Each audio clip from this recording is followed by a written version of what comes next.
नमस्कार दोस्तों, जय हिंद जय भारत। पावर टूल्स के सीरीज में आज हम आपसे बात करेंगे ग्राइंडिंग व्हील्स का। पहले हमने काफ़ी आपसे डिस्कशंस किया है मशीनों के बारे में। हर साइज़ के मशीन्स के ऊपर हमने वीडियो बनाया है और अपलोड किया है, उस वहाँ से आपको मशीन्स की डिटेल मिल गई होगी। आज हम बात करेंगे ग्राइंडिंग व्हील्स के बारे में। जो लोग फैब्रिकेशन का काम करते हैं, कास्टिंग में फेटलिंग का काम करते हैं या जनरल पर्पज़ इंजीनियरिंग जो भी वो काम करते हैं जहाँ ग्राइंडिंग व्हील्स की ज़रूरत पड़ती है, उसके लिए एंगल ग्राइंडर्स पे यूज होने वाले सारे तरह के ग्राइंडिंग व्हील्स के बारे में आज हम आपसे डिस्कस करेंगे।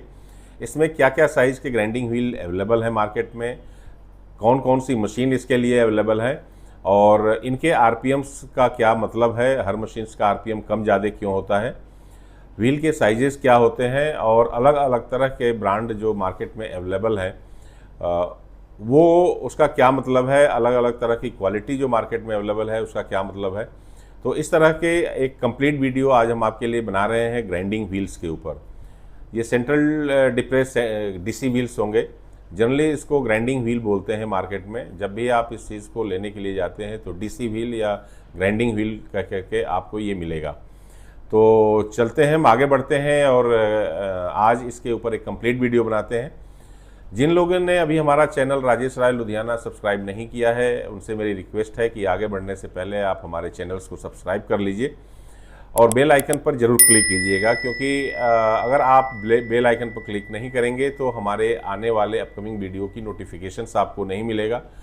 आप सिर्फ यूट्यूब द्वारा रिकमेंड किए गए वीडियो ही देख पाएंगे और बहुत बार ऐसा होता है कि यूट्यूब कुछ वीडियो को हर लोगों के सामने डालता है, कुछ वीडियोज़ को नहीं डालता है। हमारा पर्पज़ ये वीडियो बनाने का सिर्फ उन लोगों के लिए है जो लोग एब्रेसिव्स को समझना चाहते हैं, ग्राइंडिंग व्हील्स को समझना चाहते हैं, वो सेल्स के पॉइंट ऑफ व्यू से समझना चाहते हैं या यूज करने के पॉइंट ऑफ व्यू से समझना चाहते हैं, वो सबके लिए ये वीडियो यूजफुल होने वाली है। तो बढ़ते हैं बिना देर किए आगे और आप को हम ग्राइंडिंग व्हील्स की पूरी डिटेल्स आपके साथ डिस्कस करते हैं। जैसा कि आप को हमने बताया कि आज हम डीसी व्हील, ग्राइंडिंग व्हील्स के बारे में आपसे बात कर रहे हैं। फैब्रिकेशन इंडस्ट्रीज हो, कास्टिंग में फेटलिंग का प्रोसेस हो, जनरल पर्पज़ इंजीनियरिंग का वर्क काम हो या किसी भी तरह के काम में जहां आप एंगल ग्राइंडर से ग्राइंडिंग करते हैं, वहां पर स्पेशली ये 4-5 तरह के ग्राइंडिंग व्हील्स यूज होते हैं। अगर हम बात करें कि सिलेक्शन ऑफ ग्राइंडिंग व्हील्स की किस तरह के काम के लिए कौन सा ग्राइंडिंग व्हील हमें यूज करना चाहिए, तो ये सारी चीज़ें समझने के लिए पहले हमें ज़रूरी ये है समझना कि किस किस साइज़ में DC wheel, central depress grinding wheels आता है, ये हम समझ लें। देखिए, मशीन के वीडियो आपने देखा होगा, उसमें अलग अलग तरह के मशीन्स के बारे में हमने आपसे डिस्कस किया था। 4 इंच की मशीन्स आती है, 5 इंच की मशीन आती है, 7 इंच की मशीन आती है और 9 इंच की मशीन आती है। तो अब ये जो इंच मशीन का साइज़ है वो ग्राइंडिंग व्हील के साइज़ से ही वो रिलेट होता है और इसी साइज़ के हिसाब से उसको उतने इंच की मशीन बोलते हैं। 4 इंच की मशीन, 4 इंच का एंगल ग्राइंडर से मतलब ये होता है कि उसके ऊपर 4 इंच का ग्राइंडिंग व्हील आप चला सकते हैं। ये 4 इंच का ग्राइंडिंग व्हील्स है। इसके बाद आता है 5 इंच का ग्राइंडिंग व्हील। 5 इंच के जो एंगल ग्राइंडर्स होते हैं उसके ऊपर ये 5 इंच का ग्राइंडिंग व्हील लगता है। अब ये सेंटर में डिप्रेस होता है, सेंटर में थोड़ा सा दबा हुआ होता है। ये इसलिए होता है कि जब इसको मशीन के ऊपर माउंट करते हैं तो इसका एबी वाशर जो होता है व्हील का, मशीन का, वो इसके अंदर फिट बैठ जाता है और जब आप ग्राइंडिंग करते हैं, वो हम आगे चल के बात करेंगे कि किस एंगल पर बेस्ट रिजल्ट के लिए किस एंगल पर ग्राइंड करना चाहिए। मोटा आप ये समझ लीजिए मोटा मोटा कि 4 इंच ग्राइंडर के बाद 5 इंच का एंगल ग्राइंडर आता है और उसके ऊपर ये व्हील 5 इंच का यूज होता है। इसके ऊपर आप देख रहे हैं लिखा हुआ है 125 mm डीसी व्हील। इसके बाद जो नेक्स्ट साइज आता है वो आता है 7 इंच का। ये है 7 इंच का ग्राइंडिंग व्हील। इसके ऊपर साइज लिखा हुआ है 180 × 6 × 22.2 mm। 180 जो होता है, ये देखिए ये इसका सीक्वेंस होता है ग्राइंडिंग व्हील का साइज लिखने का और सब में इसी तरह से लिखा हुआ आपको मिलेगा। तो ये शुरू में जो 180 mm लिखा हुआ है, 180 mm, ये है इसका आउटर डायामीटर, मतलब ये व्हील का जो डायामीटर है वो है 180 mm का। फिर बीच में लिखा हुआ है 6.0 mm। 6.0 mm जो है इसकी थिकनेस है। ये कितना मोटा व्हील है ये यहाँ लिखा हुआ है और बोर है इसका 22.2 mm। हम बोर के बारे में अलग से बात करेंगे, पहले आप समझ लीजिए। तो 4 इंच ग्राइंडिंग व्हील हो गया, 5 इंच हो गया, 7 इंच हो गया, और उसके बाद एक आता है 9 इंच का ग्राइंडिंग व्हील। ये 9 इंच का ग्राइंडिंग व्हील है। इसमें आप देख रहे हैं यहाँ लिखा होगा 230 × 7 × 22, 230 mm में है। जब आप इसको इंच में कन्वर्ट करेंगे तो ये 9 इंच होगा। तो इस तरह से ये ग्राइंडिंग व्हील्स होते हैं, 4 इंच, 5 इंच, 7 इंच और 9 इंच। अब इसमें जो नेक्स्ट चीज़ आती है, ये हमने बता दिया आपको कि ये जो बीच में है ये डिप्रेस होता है, सेंट्रल डिप्रेस, डीसी व्हील इसको बोलते हैं।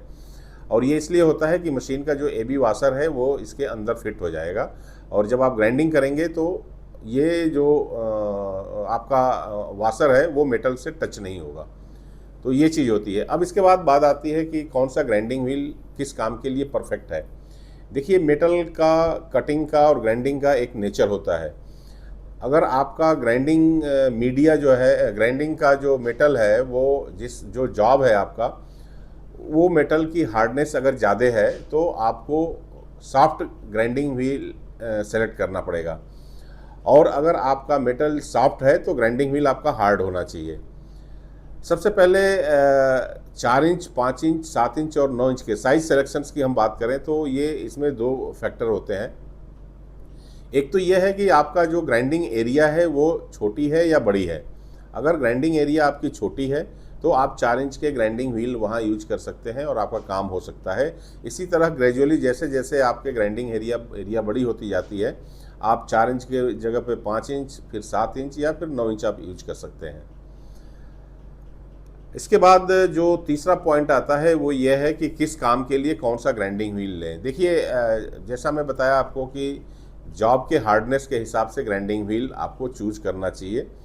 अब मार्केट में एक ट्रेंड बड़ा तेज़ी से चलता है। 2 तरह की इंडस्ट्रीज, हम इस पूरे प्रोसेस को समझने के लिए पूरे मार्केट को 2 पार्ट में आप कर लीजिए। एक तो यह है कि इंडस्ट्रियल पर्पज़ और एक है जनरल पर्पज़। इंडस्ट्रियल पर्पज़ में ये होता है कि बेस्ट प्राइजिंग, बेस्ट आउटपुट देने के लिए और सेफ्टी का बहुत बड़ा ध्यान रखा जाता है।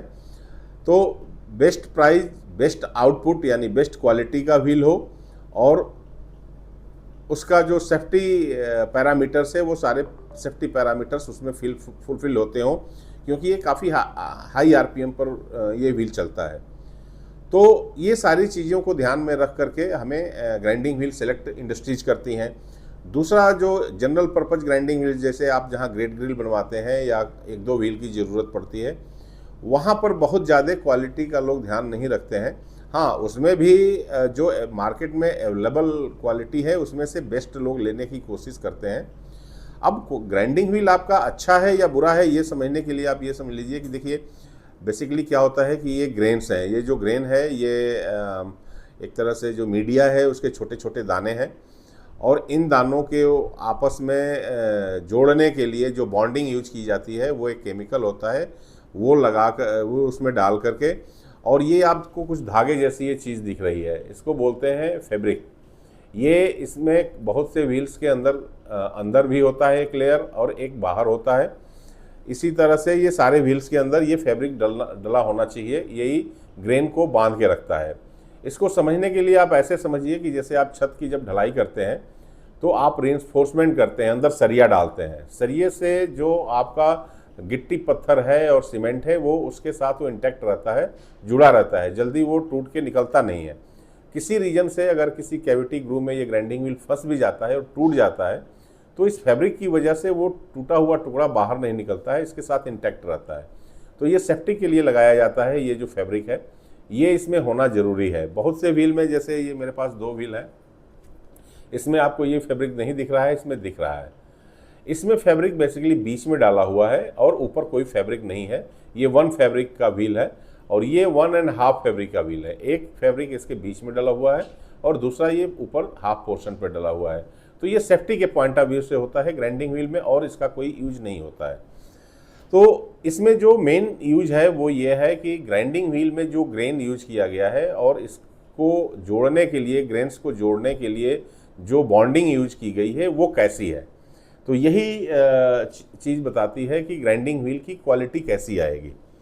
अब इसमें मेन जो देखिए इसका जो अप्रोच होता है उसका तो ये होता है कि आप मार्केट में जो भी अवेलेबल है उसका 1 या 2 पीस आप परचेज करके ले आइए, उसको चला करके देखिए उससे कितना आउटपुट आ रहा है, और सेफ्टी के पॉइंट ऑफ व्यू से कहीं ऐसा तो नहीं कि वो किनारे से टूट रहा है, और वो थोड़ा सा डेंजरस हो सकता है क्योंकि 4 इंच की जो मशीन होती है वो 11,000 आरपीएम पर चलती है, और किनारे से अगर कोई टुकड़ा टूटेगा तो साथ में काम कर रहे हैं वर्कर्स को या ऑपरेटर को उससे डैमेज भी वो हो सकता है, उसको चोट पहुंच सकती है। तो ये 2-3 चीज़ें होती हैं कि आप ग्राइंडिंग व्हील 1-2 पीस लेके आइए, उसको यूज कीजिए और उससे आप अपना चेक कीजिए मटेरियल रिमूवल आपको कैसा मिल रहा है, लाइफ कैसी मिल रही है, और ब्रेकेज का तो कोई स्कोप नहीं है। हाँ, डीसी व्हील के यूज में एक चीज़ आप ज़रूर ध्यान रखिए, हर व्हील की अपनी एक एक्सपायरी होती है। इसमें लिखा होता है कि आइडियल कंडीशन में आप कितने टाइम तक इस व्हील्स को यूज कर सकते हैं, उसके बाद इसको यूज नहीं करना चाहिए, क्योंकि जो ग्रेन्स को जोड़ने के लिए इसमें केमिकल यूज किया गया है उसका अपना एक सेल्फ लाइफ है। उतने के बाद ये बॉन्डिंग वीक हो जाती है, और वीक होने के बाद टूटने के चांसेस बढ़ जाते हैं। तो जो व्हील एक्सपायर डेट हो जाते हैं उनका सेफ्टी जो नॉर्म्स है वो मतलब वो जो चीज़ है वो ख़त्म हो जाती है। तो हमेशा आप ये ज़रूर देख करके लें, सेफ्टी के पॉइंट ऑफ व्यू से ये बहुत ज़रूरी है। जैसे इसके ऊपर लिखा हुआ है जून 2026, ये जून 2026 में व्हील एक्सपायर हो जाएगा। उसके बाद देखिए ये चाहे जिस कंडीशन में भी रखा जाए 2026 तक इसमें कोई इशू नहीं आएगा। 2026 के बाद कंपनी कहती है कि अगर ये ज़रूरत से ज़्यादा मॉइस्चर के टच में रहा है, नमी में रहा है ये व्हील, तो इसका जो बॉन्डिंग की स्ट्रेंथ है वो वीक हो जाएगी, तो वो आप यूज अवॉइड कीजिए कि यूज आप ना करें। देखिए इसमें इंडिया के अंदर बहुत सी कंपनियां हैं जो अलग अलग ब्रांड से बनाती हैं, और जैसा मैं बताया कि ग्राइंडिंग को आप बिल्कुल 2 सेगमेंट में ले सकते हैं। एक तो इंडस्ट्रीज़ पर्पज़ से जो लोग यूज करें, क्योंकि वहाँ मास क्वांटिटी लगती है, तो उसमें ये सारे फैक्टर्स बड़े थारोली चेक होते रहते हैं, तो वहाँ पर सेफ्टी मेन है। तो वो सेफ्टी का ध्यान में रखते हुए 2 रुपया महंगा भी प्रोडक्ट वो लेने को तैयार रहते हैं। लेकिन जो दूसरी मार्केट है आपकी ग्रे मार्केट, अब जो कहीं गेट ग्रिल कोई बना रहा है, तो उनका बहुत ज़्यादा ये रहता है कि भाई प्राइस वाइज कम हो, तो प्राइस आप जितना प्राइस पे करेंगे उस तरह का आपको प्रोडक्ट मिलेगा, और उस तरह के प्रोडक्ट में वो लोग जाना चाहते हैं जिनका बहुत थोड़ा सा काम होता है। वो कहते हैं कि बहुत महंगा व्हील लेकर के मैं क्या करूँगा, सस्ता व्हील ले लेता हूँ, उससे हमारा काम हो जाएगा। तो ये बेसिकली साइजेज होती हैं, 4 इंच का व्हील, 5 इंच, 7 इंच और 9 इंच, और इसमें बहुत तरह के व्हील आते हैं। मोटा मोटा मैं बता देता हूँ आपको कि जहाँ नॉर्मल ग्राइंडिंग प्रोसेस है वहाँ के लिए एल्यूमिनियम ऑक्साइड ग्रेन होता है, उसको यूज करते हैं, और जहाँ पर हार्ड मटेरियल हो उसके लिए जिरकोनिया ग्रेड एक होता है, उसको यूज करते हैं। बट वो ज़्यादातर इंडस्ट्रीज में ये सब बातें होती हैं, जो नॉर्मल मार्केट है उसमें ये जिरकोनिया ग्रेड और इस तरह की बातें नहीं होती हैं, बट ये हार्ड मटेरियल के ग्राइंडिंग के लिए होता है। तीसरा एक एसएस फैब्रिकेशन भी आजकल मार्केट में काफ़ी होने लगा है। गेट ग्रिल लोग बनाते हैं, या बहुत से फूड जो प्रोसेसिंग इंडस्ट्रीज हैं उनके लिए वेसल्स बनते हैं, सामान बनते हैं, बर्तन बनते हैं, उसमें भी ये ग्राइंडिंग व्हील यूज होता है। लेकिन उसके लिए एक अलग फ्लेक्सिबल ग्राइंडिंग व्हील्स आता है, वो एक अलग प्रोसेस है, वो एक अलग मेटल है, वो यूज होता है। तो ग्राइंडिंग व्हील जो एंगल ग्राइंडर्स के ऊपर यूज होते हैं वो बेसिकली यही होते हैं, 4 इंच, 5 इंच, 7 इंच और 9 इंच। तो ये एक छोटी सी वीडियो हमने आज आपके लिए बनाया है। और देखिए जो ग्राइंडिंग व्हील का साइज़ है ये आपके ग्राइंडिंग रिक्वायरमेंट्स का, आपको कितने बड़ी एरिया पर ग्राइंडिंग करना है और किस तरह का आपका जॉब है, उसके हिसाब से आप साइज डिसाइड। अब एरिया छोटी भी हो लेकिन किसी ग्रुप के अंदर जाके अगर ग्राइंड करना है तो आपको बेसिकली, जैसे अगर इसके अंदर जाके ग्राइंड करना है तो आपको बड़े डाया का व्हील लेना पड़ेगा कि वो अंदर जाके ग्राइंड करे। अब इसमें अगर छोटे डाया का व्हील लेते हैं तो यहाँ तक तो मशीन का सॉफ्ट होता है, ये इसके बाद आगे नहीं जा पाएगा। तो एक ये भी फैक्टर होता है बड़े साइज़ के ग्राइंडिंग व्हील्स लेने का, और बार बार चेंज करने की भी ज़रूरत नहीं पड़ती है। हाँ, जैसे जैसे डाया बढ़ता जाता है मशीन भी बड़ी होती जाती है। अब मशीन बड़ी होती जाएगी तो उसका वेट भी बढ़ता जाता है। आरपीएम अलग अलग होता है, छोटे व्हील के लिए जो मशीन होती है उसका आरपीएम ज़्यादा होता है, बड़े व्हील की जो मशीन होती है उसका आरपीएम कम होता है। 11,000 से लेकर के 6,000 आरपीएम तक की मशीनें आती हैं ये। तो इस तरह से कुछ मशीनें वेरिएबल स्पीड की भी होती हैं। हालांकि वो वेरिएबल स्पीड की मशीन ग्राइंडिंग से ज़्यादा पॉलिशिंग के काम में यूज जाती हैं। जो लोग सिर्फ ग्राइंडिंग का काम करते हैं वो फिक्स आरपीएम की मशीन लेते हैं।